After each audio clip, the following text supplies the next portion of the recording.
Hello and welcome. On the news, Japan asks China to remove boy near Tokyo's EEZ. Ukraine demands return of abducted children. Azerbaijan, Nagorno-Karabakh fight. China defends chief misery adds to leadership turbulence. And Canada, India's diplomatic tension. Stay with me for these and more stories. Japan has asked Beijing to remove a boy that he found floating in the sea near the disputed Senkaku Islands, known in China as the Doyu Islands. Tokyo says the boy was found within its exclusive economic zone EEZ, the uninhabited chain of islands and rocks which lie about 190 nautical miles southwest of Okinawa, have been controlled by Japan since 1895 but are also claimed by self-ruled Taiwan. Under the United Nations Convention on the Law of the Sea, an EEZ can extend as far as 200 nautical miles. We have been launching protests in both Tokyo and Beijing since Japan's Coast Guard in July found a boy in the East China Sea, a foreign ministry said. According to report, we have demanded the immediate removal of the boy as it is against international laws to build a structure in Japan's EEZ without its consent, the official said, on condition of anonymity. China placed a boy in the same area of Japan's EEZ in 2018, the official said. Meanwhile, Japan Ministry of Defense has accused China of relentless intrusions around the islands, saying that between April and August 2020, it had detected Chinese Coast Guard vessels around the Senkaku Islands for 111 consecutive days, totaling 333 days over the entire year. China has also increasingly used its Coast Guard in the disputed South China Sea, where the Philippines has accused Beijing of engaging in dangerous maneuvers. Adding to long-running historical animosity between Japan and China is the release of treated radioactive water from the damaged Fukushima nuclear plant into the Pacific Ocean.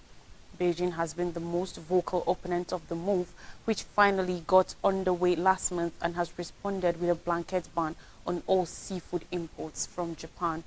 The issue has fueled rising anger, with Tokyo stepping up security and urging its citizens to keep a low profile after reporting that a brick was thrown at its embassy in Beijing. After businesses and government offices in Japan, including the Fukushima City Hall and schools in the area, were subjected to thousands of nuisance calls from the China Country Code, also summoned the Chinese ambassador to ask that Chinese people act calmly and responsibly. The dispute over the Senkaku Islands was mostly low-level until the 1970s, when surveys suggested the waters may harbor large oil and gas deposits. On Russia and Ukraine war, Ukraine's First Lady Olena Zelenska has called on world leaders to help ensure the return of thousands of Ukrainian children forcibly taken by Russia, as reports showed of dozens of Ukrainian children arriving in Belarus from Russian-occupied parts of Ukraine. Speaking on the sidelines of the United Nations General Assembly UNGA, Zelenska said over 19,000 Ukrainian children had been forcibly transferred or deported to Russia or the territories it has occupied. So far, only 386 have been brought home. In Russia, they were told that their parents don't need them, that their country doesn't need them, that nobody is awaiting them, Zelenska said. The abducted children were told that they are no longer Ukrainian children, that they are Russian children. Her call came as it was reported that 48 children from the Donetsk, Luhansk and Zaporizhia regions arrived in the country, a close Russian ally, for a 3-week holiday on Tuesday. The children were shown getting off a train carrying backpacks and suitcases, mostly looking solemn. The initiative was organized by a Belarusian charity backed by President Alexander Lukashenko, who has previously called the state-funded removals a recuperation program, reports said. The president, despite external pressure, said this important humanitarian project should continue. Alexei Tale, the charity's head, was quoted as saying, according to report, all the Belarusian people, he said, want to help children from dilapidated cities and towns in the new territories of Russia. Now, Russia has called for a quick stop to the fighting in Nagorno-Karabakh, where Azerbaijan has launched a military operation against separatist forces after months of rising tensions. Dozens have been reportedly killed and over 200 injured in the fighting, which broke out on Tuesday when Azerbaijan sent troops backed by artillery against separatists in the Armenian-controlled Nagorno-Karabakh region in the South Caucasus. The Nagorno-Karabakh is internationally recognized as Azerbaijani territory, but part of it is run by separatist Armenian authorities who say it is their ancestral home. On Wednesday, the Russian Foreign Ministry said that Russia's 2,000-strong peacekeeping mission in Nagorno-Karabakh was evacuating civilians and providing medical assistance amidst the clashes. The ministry said in a statement, "We urge the conflicting parties to immediately stop the bloodshed, stop hostilities and eliminate civilian casualties." The United States and France also called on Tuesday for Azerbaijan to halt its offensive against the Karabakh separatists, who reported that 27 people, including 2 civilians, had been killed and over 200 injured. Azerbaijan officials in the capital Baku said fighting will continue until the separatists in Nagorno-Karabakh surrendered. Illegal Armenian armed forces must raise the white flag, Azerbaijan's presidency said. Otherwise, the anti-terrorist measures will continue until the end. In Armenia's capital, Yerevan, angry protesters clashed with police in calling on Prime Minister Nikol Pashinyan to resign over his handling of the situation, and the country's Security Council warned of large-scale unrest. Over 30 people were injured in the clashes in Yerevan, the health ministry said. The newest violence in Nagorno-Karabakh comes as Russia, the traditional power broker in the region, is bogged down in its war in Ukraine. Now in China, Xi Jinping stacked China's top ranks with a slate of loyalists who he presumably hoped will smooth the path to achieve his grand vision for China at the wake of his unprecedented third term. However, less than a year ago, a storm of turbulence is roiling Xi's hand-picked ruling elite, raising questions about his judgment and dampening international confidence in his governance at a time when China is facing major economic troubles at home and increased competition with the United States on the world stage. 2 senior members of China's cabinet, who serve as the country's major interlocutors with the world, have gone missing in just a matter of months. Defense Minister Li Shangfu has not been seen in public for 3 weeks, sparking speculation he is under investigation. Weeks earlier, Foreign Minister Qin Gang was dramatically ousted after vanishing from public view for a month. Their sudden absence comes as Xi is seeking to eliminate any perceived threats and vulnerabilities in the drive to bolster national security amidst rising tensions with the West. Both Li and Qin serve among China's 5 state councillors, a senior position in the cabinet that outranks a regular minister. Li also sits on the Central Military Commission, a powerful body headed by Xi that commands the armed forces. Meanwhile, the surprise removal of 2 top generals has hit the People's Liberation Army Rocket Force, an elite unit set up by Xi to modernize China's conventional and nuclear missile capabilities, token fears of a broader purge in the military. The Chinese government, which has become even more opaque under Xi, offered little in the way of a public explanation for the series of personal shake-ups, nor did it show any interest in clearing up the inevitable speculation that has run rampant since. On Tuesday, according to a report, Qin was found by a Communist Party investigation to have been engaged in an extramarital affair while serving as China's envoy to Washington, citing people familiar with the matter. China's Foreign Ministry declined to comment on the report. The lack of transparency over the fate of 2 high-profile ministers has dealt a blow to the international image of Beijing, which has touted its political model as more stable and efficient than Western democracies. Experts say the growing uncertainty among China's ruling elite has exposed the vulnerabilities of its one-party system, which have only been exemplified or amplified by Xi's concentration of personal power during what is now his third term.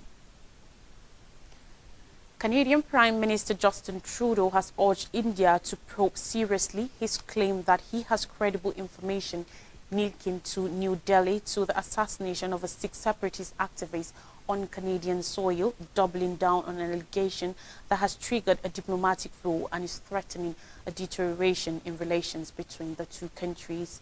On Tuesday, Trudeau said Canada wasn't trying to provoke India or escalate the situation, but was simply laying out the facts.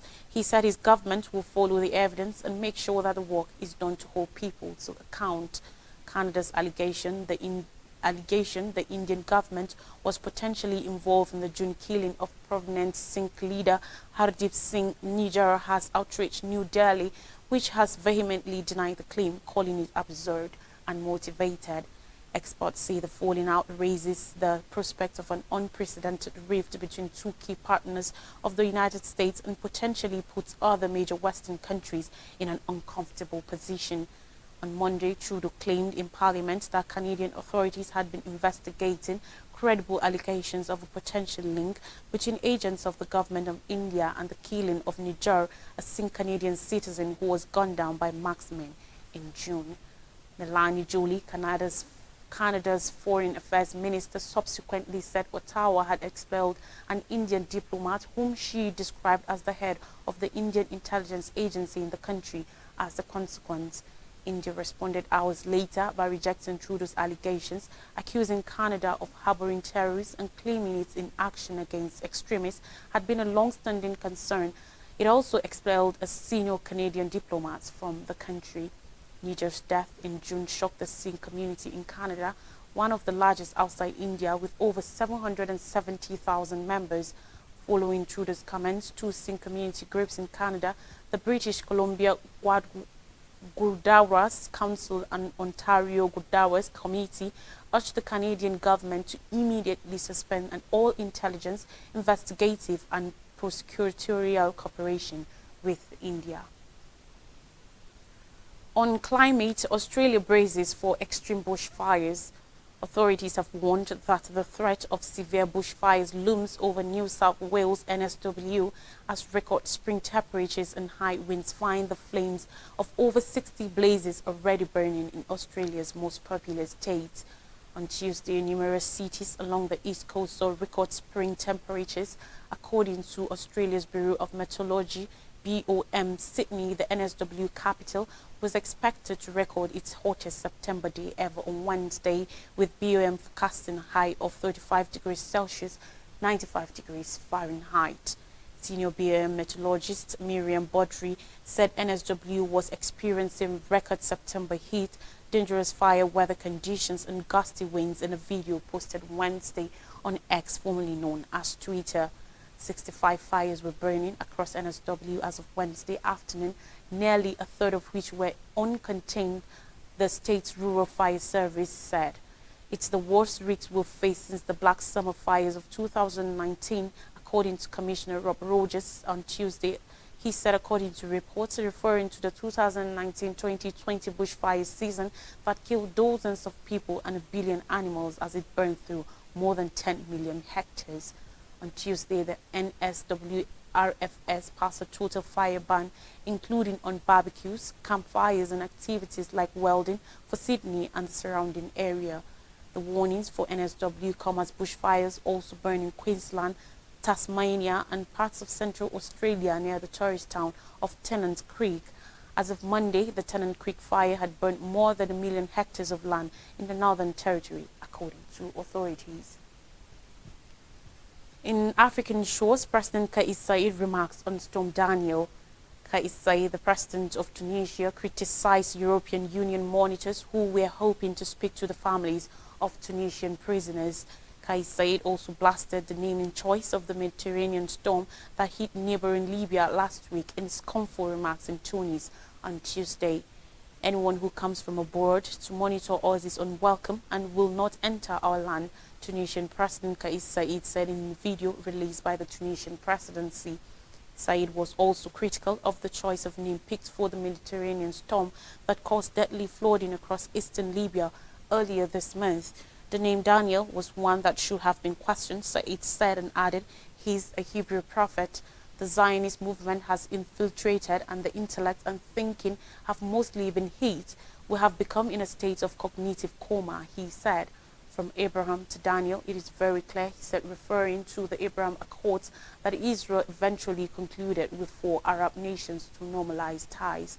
I have no place for the term normalization that they talk about, since normalization is a major betrayal of the Palestinian people's rights to Palestine, to all of Palestine, the Tunisian president added.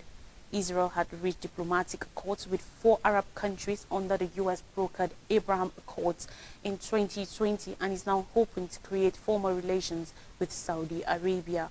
The Palestinians view the pact as a stab in the back from their fellow Arabs and a betrayal of their cause for a Palestinian state. Israel captured the West Bank along with Gaza and East Jerusalem in the 1967 Mid-East War. The Palestinians want all 3 territories for their future state. Israel views the West Bank as the biblical and cultural heartland of the Jewish people. There have been no grave or substantive peace discussions in over a decade, and Israel is presently led by the most nationalist and religious government in its history, making any step toward Palestinian statehood almost unimaginable. We'll take a quick break, and when we come back, more stories from Nigeria. Do stay with us.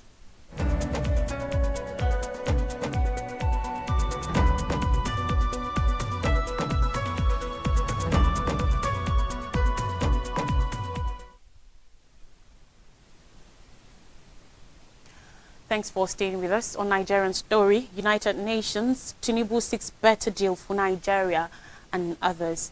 In his first address at the United Nations General Assembly UNGA in New York last night, President Bola Tinubu, in a candid address to the world, called for genuine partnership for Nigeria and Africa's development rather than cosmetic gestures of the past that have failed to make important impacts on the continent's people. Considering Africa's challenges, the president acknowledged that governance failures within the continent have indeed hindered its progress. Tinubu also pointed out the significant toll taken by broken pledges, unfair treatment, and outright exploitation from abroad. He stressed that these internal issues have posed significant obstacles to Africa's development and progress. The president emphasized the ramifications of broken promises, unfair treatment, and exploitation, making it clear that these challenges have had a profound and negative effect on the continent's advancement. He called for a special consideration of Africa's unique challenges. Tinubu drew parallels to the post-World War II era when nations came together to rebuild societies, stressing the need for international support for Africa's development in line with the spirit of the Marshall Plan. President Tinubu highlighted the significance of seeing African development as a universal priority, stressing the need to create jobs, encourage industrial expansion, and ensure equitable wealth distribution. He affirmed that democratic governance was key for the sovereign will and well-being of the people and expressed worries over political arrangements that perpetuate injustice. Tinubu highlighted the challenges of battling violent extremists in the region and emphasized the need for international cooperation to address this threat. He listed direct investment in critical industries, opening of ports to a wider range and larger quantity of African exports, and meaningful debt relief as some of the areas cooperation Africa sought. He affirmed democratic governance as the best guarantor of the sovereign will and well-being of people and deplored the resurge of military coups as well as civilian political arrangements that perpetuate injustice. He called for the protection of mineral-rich areas in Africa from robbing and conflict, citing examples from the Democratic Republic of Congo, Sudan, Mali, and Burkina Faso. On judicial matters, Atiku Obi heads to Supreme Court. The last legal battle over the outcome of the February 25, 2023 presidential election has just commenced, with the presidential candidate of the People's Democratic Party, PDP, Alhaji Abubakar Atiku, and his Labour Party LP counterpart, Peter Obi, asking the Supreme Court to nullify the judgment of the Presidential Election Petition Court, PEPC. The lower court had upheld the declaration of Bola Ahmed Tinubu of the All Progressives Congress APC as the winner of the election. Tinubu was declared winner of the election by the Independent National Electoral Commission, INEC. Atiku, in a notice of appeal established on 35 grounds, maintaining that the PEPC committed serious error and miscarriage of justice in its findings and conclusion in the petition challenging the declaration of Tinubu as president. Similarly, Obi and LP's team of lawyers led by Dr. Livy Uzoku-San beat the deadline for the filing of the appeal as they approached the Apex Court with 51 grounds, which they termed an error in law, to prove that Tinubu did not win the election. They argued that it was wrong for both INEC and the PEPC to declare Tinubu for the election when many in incontrovertible points were proven otherwise.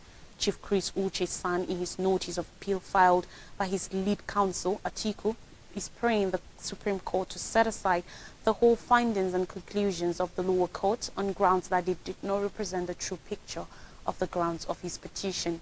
Among others, the former vice president maintained that the tribunal stumbled in law when he failed to nullify the presidential election held on February 25, 2023 on grounds of non-compliance with the Electoral Act 2022, when, by evidence before the tribunal, INEC conducted the election based on grave and gross misinterpretation contrary to the principles of the Electoral Act 2022 based on the doctrine of legitimate expectation. In their reliefs, Obi and the party sought from the Apex Court 4 major points, including permitting the appeal, setting aside the perverse judgments of the PEPC, and granting the relief sought in the petition, either in the main or in the alternative. On the issue of the 25% requirement for Abuja, Obi and the LP listed the particulars of error by the PEPC as follows: that the PEPC failed to appreciate that for the president to assume the office or position of the governor of Abuja is also under a mandate to secure 25% of the votes cast in the Federal Capital Territory. They also accused the PEPC of overlooking the fuller purport of Section 299, which will be more glaring on a calm examination of Section 301 of the Constitution. No date yet has been fixed for the hearing of the case. Obi, in his appeal, maintained that the PEPC erred in law and thereby reached a wrong conclusion when he dismissed the petition. He lodged to challenge the outcome of the presidential poll that was held on February 25, 2023. And finally, on the news, Nigeria's national grid collapses again. Nigeria electricity has collapsed as power generation dropped from a peak of 3,594.60 megawatts MW at about 1 o'clock a.m. at midnight to a mega 42.7 MW at the point of this report. Only Delta Power Plant was active on the grid with 41.00 megawatts as of 12 noon today, while Afam and 17 megawatts. This comes barely 5 days after the grid collapsed twice within a space of over 12 hours, leaving the nation in total darkness. To refresh our memories, Japan asks China to remove oil near Tokyo's EEZ. Ukraine demands return of abducted children. Azerbaijan Nagorno-Karabakh fight. China Defense Chief Ministry adds to leadership turbulence, and Canada ideas diplomatic tension. That's all the news. Thanks for watching from all the crew members. Have a blessed day.